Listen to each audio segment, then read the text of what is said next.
This morning we're going to be looking at Joseph. It's a Bible story a lot of us know. I mean, you grew up in church. If you go to church for very long at all, you're going to hear about Joseph and his brothers, right? I mean, it's the start of Israel. It's the forefathers of Israel. So it's something that we in looking at Israel, something that comes up a lot. But it talks about the family jealousy. And the point of the lesson this morning is that unchecked animosity can lead to greater harm within the family. And, okay? Yeah. Oh, okay. I was thinking my wife's going to be here. But it talks about jealousy thrives in the world of artists and musicians. And it's not just them, but I mean, even in our age, you watch social media, and how many times do people get into arguments and fights with each other and write songs about each other? And I mean, especially in like the world of rap, they attack each other all the time through songs and albums. And so it happens a lot. But I don't know, any of y'all ever watched the old movie Ebenezer? Okay. Pieces. We had to for some of our music classes in school. But it deals with Salieri's relationship with Mozart and his jealousy of Mozart, which, by the way, is as famous as Mozart is. Y'all know he died and was buried in a pauper's grave. Yeah, Mozart died broke and was buried in a grave with like 15 other people. Just a mass pauper's grave. But today we look at his music as like, he's well known as one of the greatest musicians in history. But he really wasn't during his day. But it talks about Salieri's jealousy, and Johann Brahm gave the statement, those who enjoy their own emotionally bad health and who habitually fill their own minds with suspicion, jealousy, and hatred, as a rule, take umbrage at those who refuse to do likewise, and they find a perverted relief in trying to denigrate them. And that's kind of true. I mean, people that don't get jealous, or people that are jealous, usually find ways to try to pull people down. And it happens a lot within families too. This is not just the musical world. This is families. Y'all know of any families, maybe in your own family, that jealousy or anger or bitterness has come up and caused issues within the family? And jealousy can be a big deal. You know, I remember growing up, there was a while I didn't like my brother. He was 8 years younger than me. And I didn't like my brother because, if I was honest, I was a little jealous of him because he got a much easier upbringing than I did. All the rules that my parents had for me were broken for him. You know, I was not allowed to have any kind of video game console until I was 13, and I had to pay for my own. Well, my brother got his first one at 6. And my parents bought it for him. And so I had to wait till I was 16 to get a phone. My brother got one at 12. And so it was a little frustrating that all the things I had to wait for, he got so much earlier than me. And so it caused, I'm not going to lie, it caused a little bit of bitterness in me towards him. And it probably wasn't until he was 18 or 19 that I really started working on letting a lot of that go, and now we have a really good relationship. But in order for me to have a good relationship with him, I had to let go of a lot of the jealousy and bitterness that I held towards him for feeling like he got different parents than I did. You know, like, it was just, and my dad was a lot different dad to him than he was to me. Because have you been at my family get-togethers at Christmas and Thanksgiving? Because you sound just like my kids. But it was.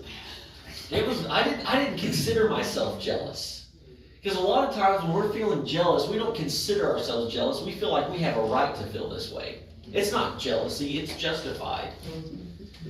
You know, because very few people, I mean, really, who really likes to consider themselves the bad guy in a situation? We don't. We always feel like we're justified to feel the way that we feel. Well, honestly, sometimes we're not. Just because we feel justified, or we try to tell ourselves it's okay for me to feel this way, I deserve to feel this way, does not make it true. You are the greatest liar you will ever encounter, because nobody can lie to you like you can. And you won't believe anybody's lies as much as you will your own. So we have to be careful that we don't allow things, that we do assessments on ourselves, that we consider how we're living, how we're treating people, and what kind of relationship we're building with the people around us. Because it can't be a relationship. Anytime jealousy or bitterness or anger begins to seep in, the longer it stays there, the more it deteriorates and erodes that relationship. It might take a long time, but jealousy, bitterness, and anger never help a relationship. It will eventually fall apart. Does someone want to read Genesis chapter 37, verses 1 through 4? Jacob lived in the land where his father had stayed, land of Canaan. These are the family records of Jacob. At 17 years of age, Joseph tended sheep with his brothers. The young man was working with the sons of Bilhah and Zilpah, his father's wives, and he brought a bad report about them to their father. Now Israel loved Joseph more than any of his other sons, because Joseph was a son born to him in his old age. And he made a long sleeve robe for him. And when his brothers saw that the father loved him more than all his brothers, they hated him and could not bring themselves to speak peaceably to him. What do y'all see as a problem in those 4 verses? He loved Joseph more than his other sons. Is that a problem? Can be. And showed it blatantly. Yeah. And it wasn't even hidden. Like this was not even a secret. This was well known that Joseph was obviously, there's a lot of times kids will joke around and be like, I'm the favorite child in the family. But Joseph straight up was, and everybody knew it. I was going to say the fact that he has like multiple wives. Yeah, that too. Yeah, that's a lot of people come up to me and be like, well, the Bible teaches polygamy. No, the Bible talks about polygamy, but it never ends well. There's no time in the history of the Bible in which having multiple wives ever was a blessing. The only time we see marriages and relationships being really blessed is when it's one man and one woman. That's a misconception by a lot of people. They believe that the Bible talks about multiple wives and slavery and all that, and the Bible affirms that, but it never does. No, just because the Bible talks about something does not mean the Bible approves of something. And that's what we have to understand. There's a lot of history in the Bible, because it's important for us to understand human nature. And human nature is what drives history. Our history. So we have to be careful that we don't look at the Bible and say, oh, well, the Bible talks about this, so it must be okay. No. God started off in the garden. How many men were there? One. How many women? And that first relationship, when it talks about a man shall leave his father and mother and cleave unto his wife, how many husbands and how many wives are supposed to be cleaving together? One each. One each. And they shall become, those two shall become what? One flesh. Okay? So we have to be careful that we don't just look at it and be like, well, the Bible talks about it, so it's okay. No.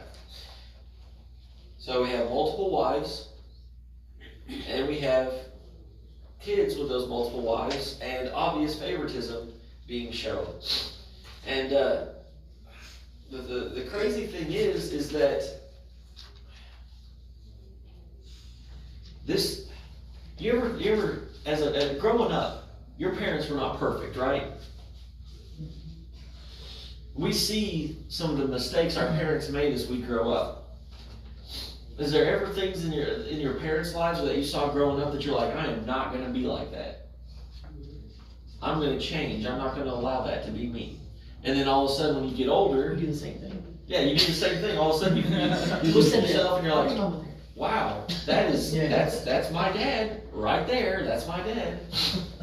But the thing is, like, do you think did Jacob have to deal with favoritism?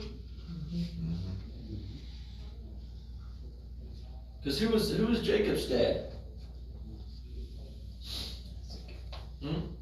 Isaac. Who was Jacob's brother? Esau. Who did Isaac favor?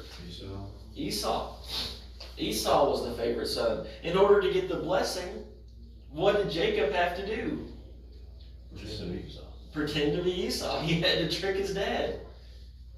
And his mom helped him. Can't imagine, that's a very healthy family dynamic. But then he turns around and he does the exact same thing.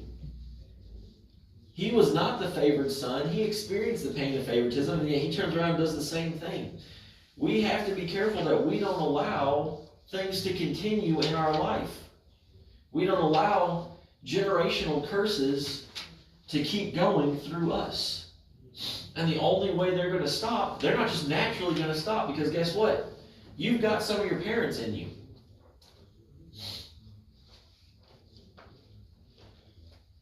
And I tell my boys all the time, I love my dad. My dad wasn't the perfect dad. We have a great relationship now. But there's a lot of things I'm trying to be better than my dad was for my boys. And I tell my boys all the time, when you're a father, I want you to be a better dad to your kids than I've been to you. Because every generation, I want to see us getting better and better and better. Just slowly breaking some of these chains. Some of these generational curses.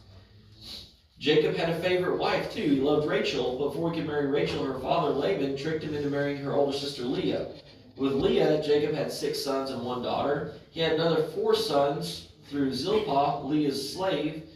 And to add to the family's disaster for Jacob's favoritism, the sons of Leah most likely heard how their father did not love their mother. Do you think that would be hard? From Jacob's favorite wife Rachel came his favorite son Joseph. Verse 3 refers to Jacob as Israel, and it tells the story, for Genesis 32, 24 through 28, tells the story of Jacob wrestling with God and God changing his name to Israel. But y'all know what Israel means?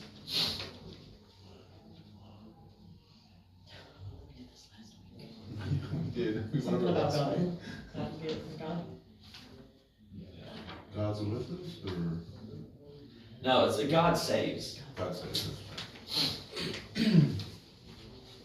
Or God sustains. So Israel's, he gave the name Israel to Jacob, and Joseph could have informed his half-brothers, their father requested a full report about him, could have said it'll go easier for you if you speak to our father in person. But Joseph was only 17 years old. Joseph's bad report only fueled the fires of hatred from his brothers. Instead of being like, why don't you go talk to your sons yourself? He played the snitch. And is that helpful in relationships? What kind of relationship are we building if we're only looking for the negatives in people? Distrustful. Yeah. Have y'all ever had bosses that you felt were just constantly looking over your shoulder, checking everything you're doing? Does not make for a great work environment. So here, not only was Joseph the favorite, but Joseph was the one that he used, that Jacob used to spy into the lives of his other kids. This was not a great family dynamic.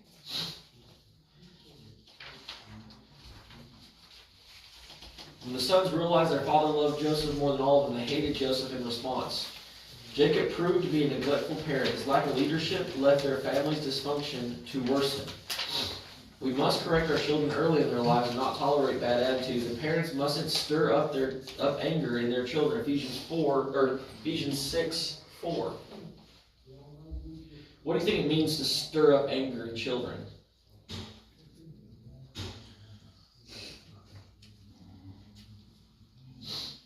In this case, he didn't correct any bad, like snitching.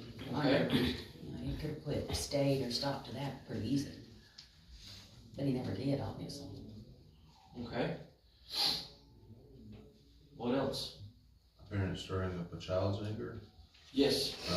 not giving clear directions, and then, or having an expectation that you haven't fully made aware to the children, and then maybe punishing them, correcting them, and like outbursts, you should know better, when they actually don't.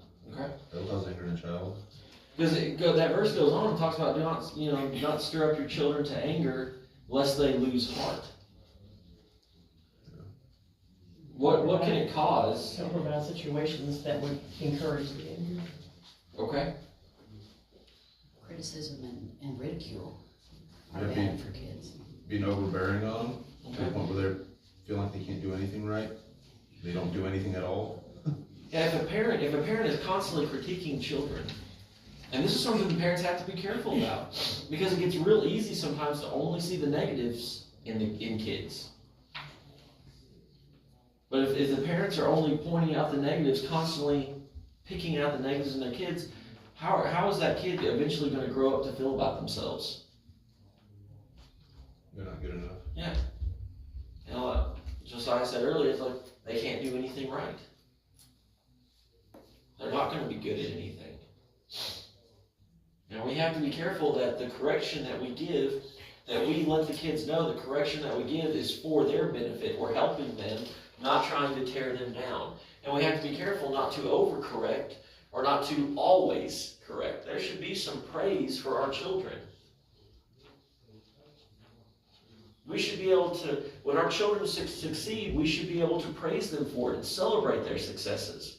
When they do something good, when they have a talent or they show a skill, we should be able to help them develop those skills, develop those talents, and be confident in those talents. Do you think there's a lot of people with talents or that have talents and never use them because they feel like they're not good at it, even though they really are?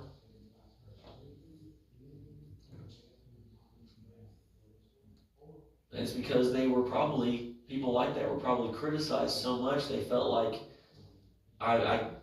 there's no way I can be good at anything. So we must be careful that we don't take the heart away from our children. I try to let my kids know that failure is okay. Learn in that failure. Yes. Let that be your lesson. Yes. And sometimes I'll tell them something and they're like, but Daddy, I want to do it. And so I'm like, okay. And sure enough, they do it. And then what happens, and they're like, they didn't have the desired results. I'm like, well, that's what I told you not to do. I was trying to give you wisdom. Right. But this is your lesson now, Yeah, learn from your mistakes. Because honestly, we're all going to fail. But if we're so scared of failure that we never try anything, then we're never going to grow. We're never going to develop skills. We're never going to find out things we're good at. Because, what's that phrase? No risk, no reward. It's like on a basketball team, you're usually going to have two types of people on a basketball team. You're going to have people that are afraid to take the last shot, and people that want to take the last shot. And the difference between the two is confidence in themselves, or lack thereof. Sometimes, I remember one time there's a kid on our basketball team who loved shooting threes. He played wing, and so that's what he was supposed to do, is shoot threes, but he loved doing that. And so when we would practice, after practice, he would stay for like 45 minutes to an hour after practice, and he would bring out all the ball racks, and he would set them up around the three-point line, and he would just shoot, and shoot, and shoot, and shoot. And if one of us wasn't doing anything, we'd stay restack the racks for him. But we had a chance to go to state one year, and it came down to the last second. We could either go for a play and tie. We were 2 points behind. It was kind of like a movie scene. We could go for 2 points and tie, or we could go for the 3 and go for the win. And the coach left it to us to decide, and we decided. He called timeout, and we decided to give it to Justin, get the ball to Justin, and go for the 3. Well, Justin shot, and it missed. And it crushed him. But out of everybody on the team, if anybody was going to make that 3, it would have been him. Because that's where his skill was. That's where his talent was. He was an awesome three-point shooter, and he just happened to miss that one. But that's always a risk. But you know what? He could have just easily have made it and sent us to state. And we would never know unless we tried, you know? And so we don't need to lose heart or let our children lose heart because of overcorrection or favoritism or making them feel like they're not loved or they're not worthwhile, because that's what favoritism can do. If you have one kid that's a favorite and you treat them better than any of the other kids, then they're gonna wonder, am I worthy of love? They're gonna grow up caring about, I don't feel like I'm worthy or can find love. So how can we overcome or avoid the sin of jealousy?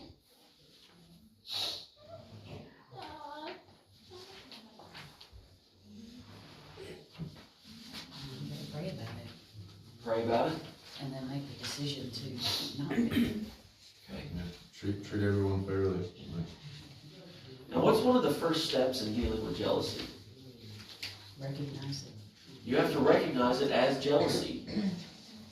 Not as I deserve to feel this way. You have to recognize it as jealousy. And recognize it as something that needs to be dealt with.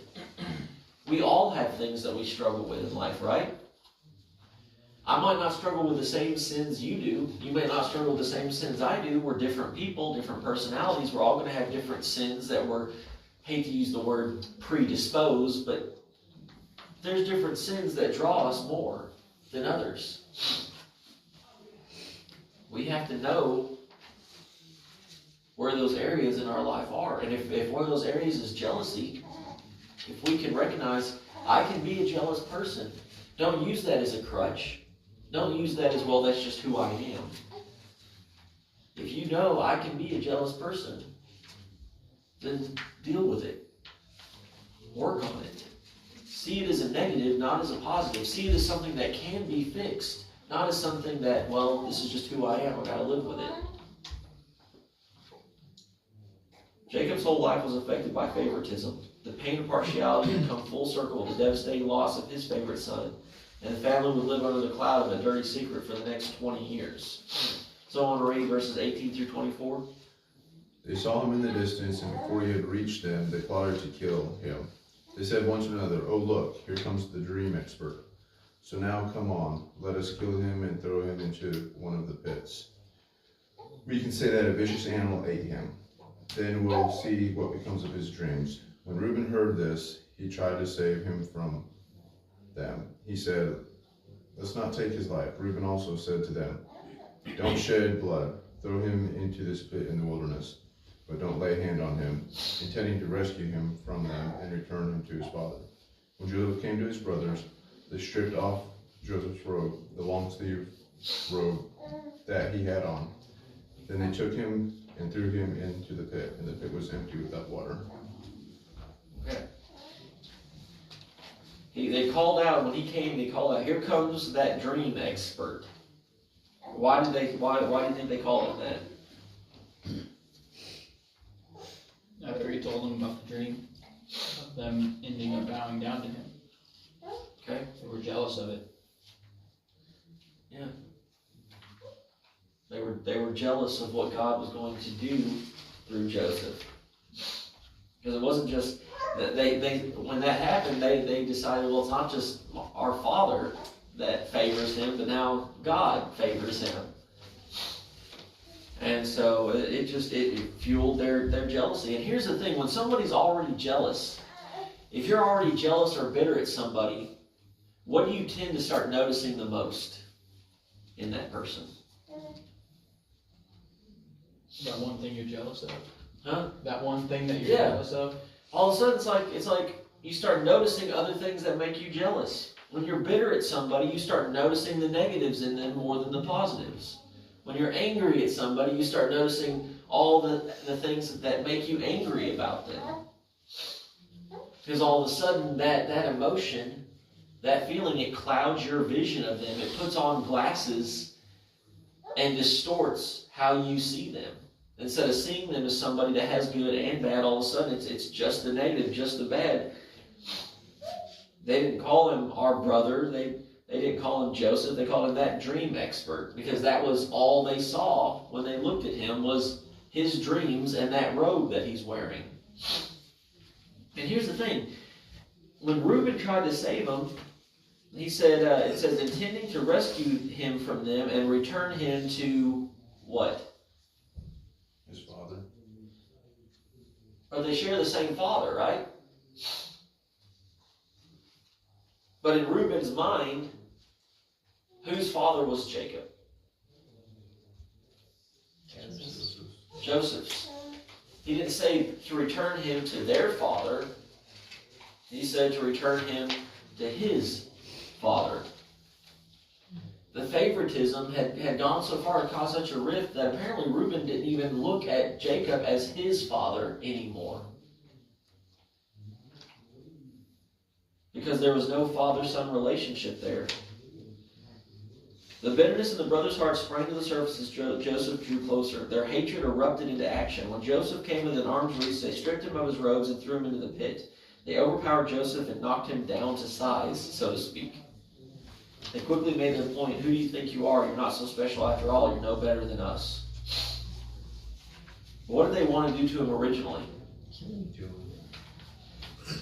Think about that for just a second. How many of y'all have been angry at somebody in your family before? I've been angry at people in my family before, but I can honestly say I've never been so angry that I actually wanted to kill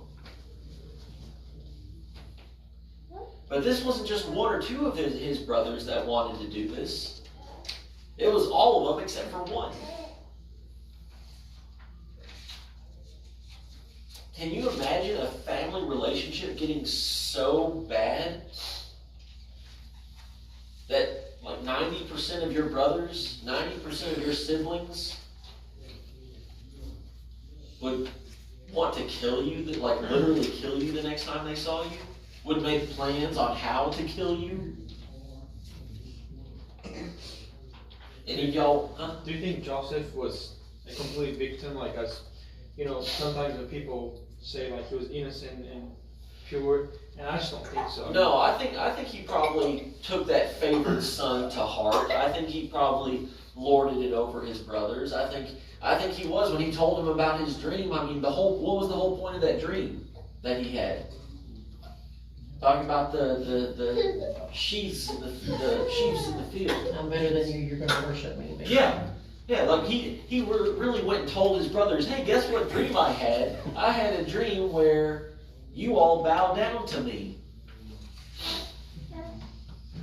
I don't think Joseph was stupid. And that was after the coat of many colors. Yeah. So he's probably wearing that coat. When he's going to his brothers this time, he's wearing the coat again. Yeah. That coat was a sign of his father's love and favor. Yeah. So, yeah, it was, I don't think, if he really wasn't taking this to heart, like it was mentioned, I don't think he would have been wearing the coat this time. When he came out to see him in the field, he probably would not have been wearing the coat. But he was. If he really cared about their feelings, he probably wouldn't have told them about the dream where they were all going to bow down to him. But I think he took it a little too far. This was not a healthy family dynamic. Well, and we see in Joseph's life things that happened before God used him to save his family and the people of Israel. He went through some life lessons. Yeah. And he grew and he matured. I mean, It's very possible God did use some of this to knock some of the arrogance out of him. Because here's the thing. God gave him those visions knowing what he wanted Joseph to do. But do you think God could have made his vision come true without Joseph being arrogant and lording it over his brothers and having to be sold into slavery and go through Potiphar's household and everything that happened there and into prison and everything that happened there? Do you think God could have got Joseph to where he wanted him to be without Joseph having to go through all of that, if Joseph had the right attitude before? Yeah. Well, even for Reuben, I mean, like him wanting to save Joseph or whatever, was that an act of true, conscience, oh my gosh, we can't kill him? Or was that more, oh, maybe, I'll gain some favor in my father's eyes if I bring him back to him, That's true too. That's very true. I mean, you're acting, you want to please your parents even when. Well, didn't they have the same mother though? Like Reuben and Joseph, weren't they the only two children of Rachel? Or am I getting let me see here, because Leah had. Reuben should have been Leah's. Rachel oldest. had okay. Joseph and Benjamin. Yeah, let me see here. Because I think he was the only son of okay, I thought she of was Rachel. Benjamin. And Benjamin later. No, Benjamin. Okay. Yeah. Never mind. Benjamin came later, but Joseph was the first to Rachel. All the rest were from Leah or Zilpah. And so none of this was a healthy family dynamic. It should say something when we're trying to figure out which kid of Jacob's belonged to which wife. Well, I think Reuben's decision was spirit-led, had to have been. Because God didn't want Joseph dead. No. Well, that's God just wanted to put a check, Yeah. But at the time, I mean, was he, I just threw that in there because that's how kids think. I mean, which I don't know how he really He was. probably used the selfish reason, like you said, but God used it Right. for his own purpose. Right. Whether Reuben realized it or not. Right. Yes, yeah. I know I've done things too. I didn't pray about it first, but I did it. And then I come back and go, wow, I'm glad I did that. Yeah. You can attribute that to being spirit-led. Yeah, God can use some of our poor. There are times we can do the right thing for the wrong reason, and God can still use it because it was still the right thing to do, even if we were doing it for the wrong reason. So, and it says when conflicts with others are left unresolved, we often say people's feelings fester to take root, and that's what the Bible calls a root of bitterness. The writer of Hebrew warns, make sure that no one falls short of the grace of God and that no root of bitterness springs up, causing trouble and defiling many. And that word springs up can mean exploding emotion that overwhelms us and defiles others. Today we use the term toxic to describe this type of environment. We talk about like a toxic work environment, right? Talk about a toxic relationship, a toxic friendship. Those are not good things, but it's because in those situations, it's because somebody isn't doing what they're supposed to be doing. Like in a toxic friendship, usually it's because you have one person that wants to be friends and the other person that just wants to use them. That's not a good relationship. As far as the brothers were concerned, Joseph was now out of the picture. While they didn't kill Joseph, their sin of hatred was just as bad as having committed murder. Later, the Ten Commandments would declare, do not murder, and the biblical law would state, do not harbor hatred against your brother. The Apostle John also wrote, everyone who hates his brother or sister is a murderer, and you know that no murderer has eternal life residing in him. How would you describe Joseph's family at this point?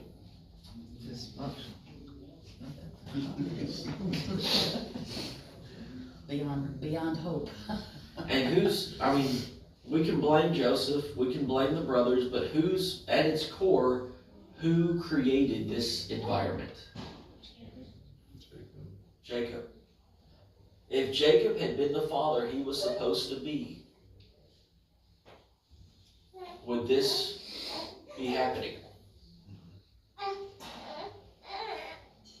We have to be careful. It's what it talks about in Hebrews 12:15, that no root of bitterness springs up, causing trouble and defiling many. Our actions, no man, you've heard the phrase, no man is an island, no one lives to themselves or dies to themselves.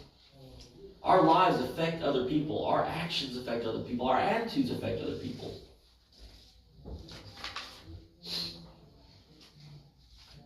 Y'all ever been hanging out with somebody, whether it's your spouse or a friend, ever been hanging out with somebody and they were in a bad mood? They were upset about something? It's kind of hard to be in a good mood when the person you're hanging out with is in a bad mood. And I'm guilty of this too. Danielle has told me before that I needed to work on my driving personality, because I don't like to drive. I don't like to travel. I don't like traffic. I don't like cities. And so when we would have to travel, especially when we lived in Lubbock, Toby was 3 years old, Declan was a newborn, and to travel from Lubbock to my parents' house was 13 hours. That's a long way to drive. And then when you've got a 3-year-old and a less than 1-year-old in the back, it can make things stressful, especially when you're going through a town and you get into, construction or whatever, and it's stop and go traffic, and you're stuck in traffic, and the kids are screaming in the back. My nerves were frayed, they were raw, they were done. And Silas is looking at you like, Sounds like me this morning, and we're 5 minutes away. It's like he's looking at you like, why are you talking about us? Like, But it was hard, and even when we go on vacation, if we travel very far on vacation, a lot of times my mood had soured everybody else's mood. By the time we got there, everybody else was in a bad mood because I had created a toxic atmosphere by the time we got there. And we would have to spend like a day or 2 days trying to me get everybody pepped back up for me tearing the whole mood of it down. Because it wasn't even about me, it wasn't like I was lashing out at them, but just the fact that my attitude towards the drive, towards other people, just pulled everybody down. We have to be careful that we don't become an issue to our families or an issue to the people around us.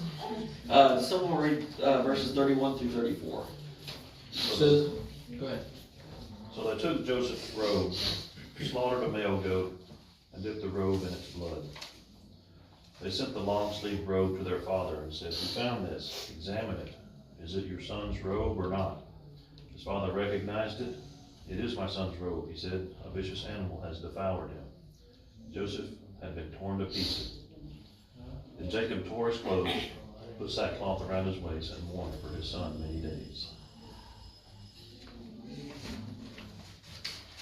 How tore up were the brothers about this? Not very much. And they didn't, it says, scriptures say they sent the robe. They didn't even take the robe back. They sent the robe back with a message. And it wasn't a message of, hey, we found Joseph's robes. Do you think all of them knew what Joseph's coat looked like?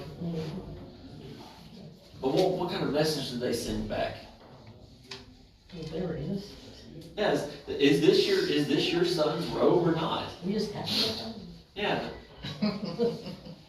And they didn't even, there was not even any emotion in that. They didn't take it back to their father and even pretend to be sad or pretend to be torn up about this. Care about how he won't to comfort him and be sorry for him. Yeah. It's like, and it wasn't, this is our brother's robe, this is your son's, is this your son's robe or not? Not only were they wanting to punish Joseph, they were wanting to punish the father as well. Yeah. When we let jealousy and stuff come in, how far can jealousy drive a person?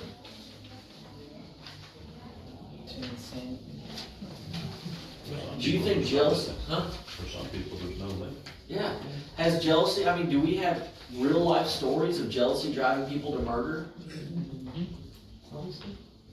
Yeah.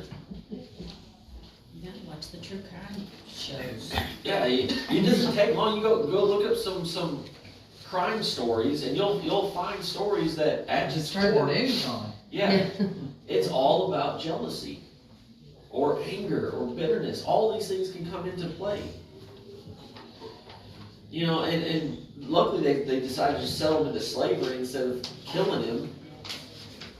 But, I mean, can you imagine that Joseph says, we don't know what Joseph may have said to his brothers as the Ishmaelites took him away. Think of Joseph trying to make eye contact with any of his brothers, hoping to get even one of them to change their mind.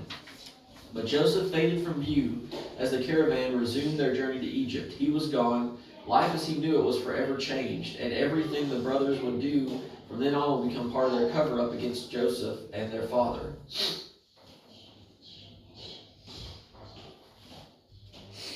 Do you think Joseph might have been regretting some of his actions as he's being chained up and taken away? Yeah. But there was no fixing it then. These hate-filled brothers immediately set into motion their cover-up. They took the remains of Joseph's torn-up robes, slaughtered an male goat, dipped the coat in its blood. Rather than tell their aging father another lie, they presented falsified evidence of Joseph's demise, so Jacob could come to a false conclusion. And here's the thing: they never actually say your son is dead. They just gave him some evidence and let him come to his own conclusion. Almost like in their minds, they're like, "Well, we didn't lie to our father." Well, they kind of do. I mean, Right. dipping it in blood and tearing it, you know. They didn't verbally lie to their father. If he came to a false conclusion, well, that's on him. It's almost like in their minds, that's how they were trying to tell themselves it was okay. But, you know, the thing is, Jacob still concluded that his son had been torn apart. And, you know, like I mentioned earlier, like, his sons let him grieve. It wasn't just an hour-long grief session. It says he grieved for many days, and his sons just let him. That's how little they cared about their father. We have to be careful that jealousy does not become a part of our lives. And jealousy doesn't have to be something this extreme. Jealousy can be over a lot of different things. Jealousy can be over what kind of Christmas present somebody gets. Jealousy can be over promotions at work, or awards, or pay. Jealousy is not just has to do with family. It can impact any part of our life, from work to home, to family, to friends. But no relationship ever benefits from jealousy being involved. And we have to be aware of that, and we have to work on those issues, those feelings, those emotions, and not let them take root. You know, Brother Brooks there at TBI used to always tell the first-year students, you know, that one of the things he would use a lot was, how did he put it? Thoughts are like birds. You can't stop one from flying over your head, but you can stop it from making a nest in your hair. There's times we can't stop a thought from coming into our mind, but once it's there, we can control what happens to it. We can control whether we latch onto it or not, or just let it keep going on through. We can let those thoughts, so to speak, go in one ear and out the other, or we can hold on to them and let them become a seed in our heart and our mind that takes root and grows.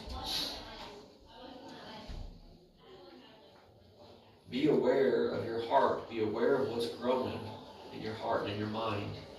What kind of feelings, attitudes, perspectives that you are cultivating.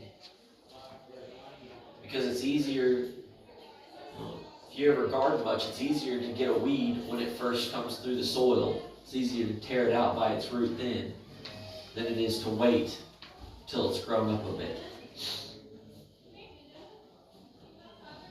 take care of the things now before they get to the point where they start to infect how we see others, how we treat others, and how we live our life.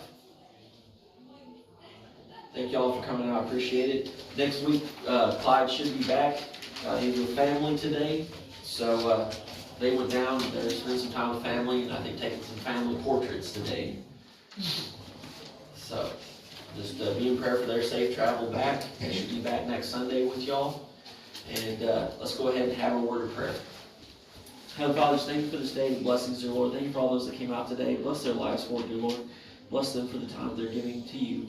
Help us all as we go into the rest of the service, that we might do so with hearts and minds focused on you, with our eyes and our hearts open to you, dear Lord, that we might see what you have us to see, hear what you have us to hear, and apply it how you have us to apply it, dear Lord, that we might be the clay in your hands. Allow you to mold our lives and to shape our hearts how they need to be, dear Lord, that we might be willing to look at how we live, how we love, how we treat people, and see what needs to be changed, that we might be willing to see the issues in our life for what they really are, and be willing to allow you to guide us in working on them and getting things fixed that need to be fixed within us, so that we can be the servants that can make you proud and look forward to hearing you say, well done, you good and faithful servants. Thank you for your love, your mercy, and your grace, and go with us throughout the rest of this day and this week, for it's in Jesus' name, amen.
November 10,